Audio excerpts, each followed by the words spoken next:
रोहित पवार बोलतायत, थेट तिकडे जातो. असं आम्हाला कुणीतरी आता व्हॉट्सअप केलेलं आहे की वाल्मिक कराड जे आहेत, ज्यांचे जे काही कारखाना आहे, त्या कारखाना बोलायचं का, ते खडी मशीन आहे, त्याचं 1 कोटी रुपयाचं बिल हे कुठेतरी थकीत आहे. म्हणजे गरीबाचं 5,000चं बिल थकीत असेल तर तुम्ही फार लोक घरी पाठवता, अधिकारी घरी पाठवता, आणि ते 1 कोटी रुपये थकीत असताना सुद्धा तुम्ही हात लावत नाही. त्याच्यावरून आम्ही काय समजायचं? अधिकारी सामान्य लोकांची सेवा करतायत का मोठे जे पॉवरफुल लोक आहेत त्यांची सेवा करतायत? धनंजय मुंडे कुठे त्या विषयावर बोलत नव्हते. गेले 2 दिवस ते अधिवेशनात पण आपल्याला दिसले नाहीत. आज हे सगळं उत्तर झाल्यानंतर प्रसार माध्यमांसमोर येत आहेत आणि काही व्यवहार झाला आणि त्यानुसार ही हत्या झाली असं ते म्हणत आहेत. नाही, असं स्टेटमेंट त्यांचं आहे आणि ते अतिशय दुर्दैवी आहे. कारण अधिवेशनामध्ये तुम्ही जर बघितलं तर सत्तेत असणाऱ्या आमदारांनी सुद्धा भूमिका मांडलेली आहे, विरोधकांनी सुद्धा भूमिका मांडली आहे, आणि सगळ्यांनी भूमिका मांडत असताना देशमुखांवर अन्यायच झाला आहे असं त्यांनी त्या ठिकाणी सांगितलेलं आहे. त्यामुळे याच्यात कुठेही कुणी राजकारण करत नाही.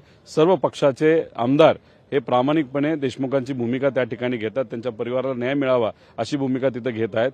आता मुंडे साहेब का आले नाहीत, कशासाठी आले नाहीत हे त्यांनाच खरं माहिती. आम्हाला त्या बाबतीत काय माहीत नाही, आणि आजच का ते बोलले हे त्यांनाच माहिती.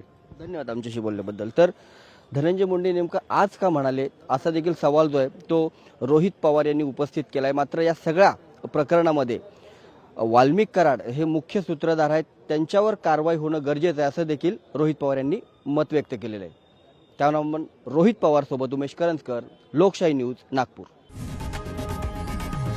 लोकशाही मराठी ऐका, पहा, जागरूक रहा.